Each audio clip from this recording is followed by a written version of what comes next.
Ginahit ko na nga pala po itong sitaw. Saka po itong tokwa. Saka po itong sibuyas, bawang at paminta. Sinalang ko na po itong tokwa. Piprito ko po.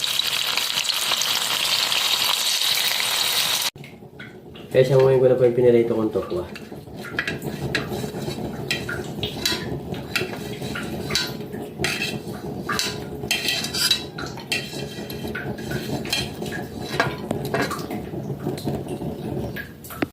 Iatin ko lang po yung pinirito kong tokwa. Nagpainit na nga pala po ako ng mantika. Lalagay ko na po yung sibuyas. Sasabay ko na po yung bawang.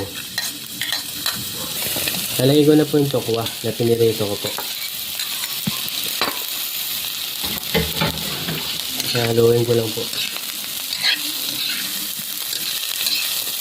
Lalagay ko na po yung sitaw.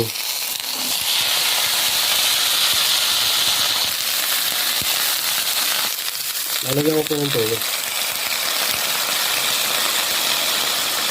Lalagyan ko po ng paminta. Lalagyan ko po ng tubig.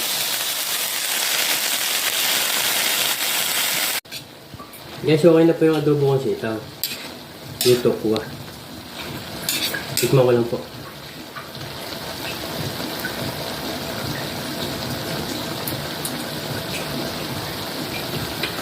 Okay. Stop.